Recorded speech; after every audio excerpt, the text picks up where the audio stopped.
Andrea Brillantes, sa mukbangan nila ni Jake, hindi ko inakala na gagawin ko.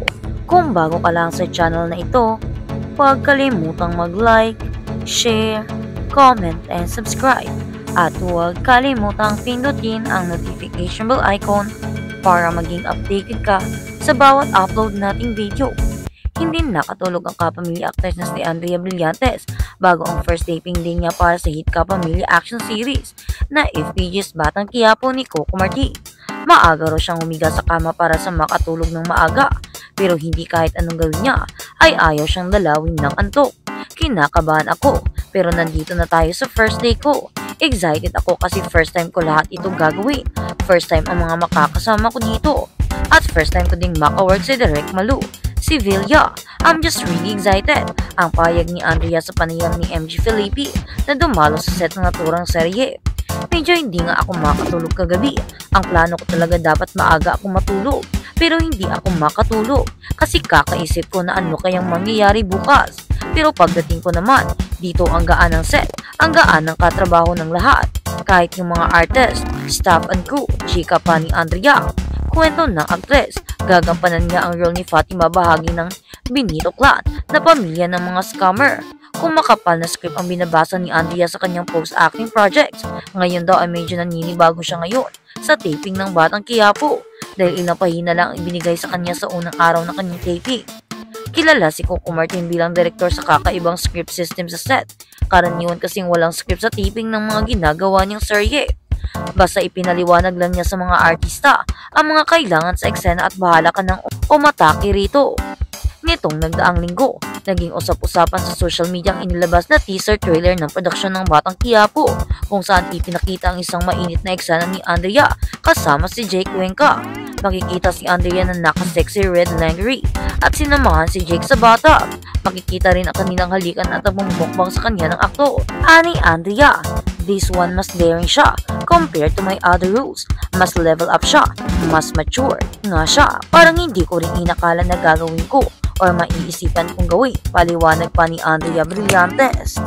At sa kabilang banda, Andrea Brillantes, Sam Fernandez, spotted na HHHWW, magjowa na raw. Mukhang seryosohan na nga ang relasyon ng kapamilya actress na si Andrea Brillantes at basketball player na si Sam Fernandez.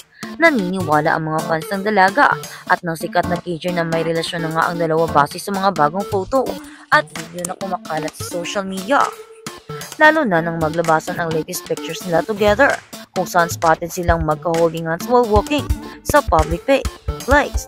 Ito'y matapos ding makita ang grown couple na magkasama sa isang Fresh Bay event na ginanap sa Santa Rosa, Laguna last February 22 at 23. Base ito sa ipinost ng mga photos sa TikTok ng isang netizens na may handle name na I'm Lovely08.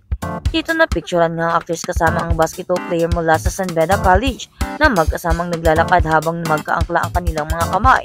Nagsimulang kumalat ang chikang may namamagitan ng something sa pagitan ni na Andrea at Sam last February matapos silang makitang mag-date sa Valentine's Day. Ibinandera pa ng kapamilya star ang binigay sa kanyang bulaklak. Nabuking ng mga netizens na sila ang magkasama nitong nagdaang araw ng mga puso nang maispatan si Sam na may hawak ng ganoong ring bulaklak. Kasunod nito ay may mga fans na nagpost ng mga litrato ni na Andrea at Sam na kuha sa iba't ibang okasyon. Wala pang impormasyon o pagdidin na tungkol sa dalawa. Ang huling nakarelasyon ni Andrea na alam ng publiko ay ang basketball player din si Richie Rivero. Kinumpirma nila ang kanilang breakup noong June 2023 na naging national issue pa dahil sa mga kontrobersya na nangyayari at maraming tao ang nadadamay. Sa ngayon nga ay sinasabi nila na si Sam Fernandez ang bagong jowa ni Andrea Brillantes. Sa ngayon ay gustong malaman ng mga fans nila kung totoo ba ito o isang haka-haka lamang. Pero kung ano man ang totoo ay ating suportahan ang new love life ni Andrea Brillantes. Pagpasalamat na lang tayo, nag-heal na siya sa mga issues na nangyari noon at nag-heal na siya sa broken heart na kanyang na-experience noon. At sana naman ay ingatan siya ni Sam Fernandez. Sana naman ay hindi siya saktan tulad ng ginawa Richie Rivero kay Andrea Brillantes. Sana naman ay hindi siya maging katulad ni Richie na nanloko at niloko si Andrea Brillantes na sinaktan pa ang dalaga kahit na ibinigay na nito ang lahat at ibinuhos na ang lahat na pagmamahal, gastos at kung ano-ano pa. Sa lahat ng gusto ni Richie Rivero ay binigay pa ni Andrea. Sana ay hindi maging ganon si Fernandez, sana ay maging mabuti si Sam kay Andrea. Sana ay alagaan niya ang dalaga dahil ang gusto lang naman ito ay makatagpo ng tunay na pag-ibig na ang ending ay nahahantong sa mga pag-take in advantage sa kanya dahil sa kanyang halos ibigay na ang lahat. Dahil siya ay naturang tao ng mapagbigay talaga at sobrang bait na dalaga. Kaya naman sigaw ng marami. Sam Fernandez, ingatan mo si Andrea at huwag mo sanang saktan tulad ng ginawa ni Richie Rivero, ang kanyang ex na manloloko. At sa kabilang balita, mapangahas na kapusukan ni Andrea Brillantes sa ex na nakasama si Jake Cuenca, nakakuha ng 3 million views.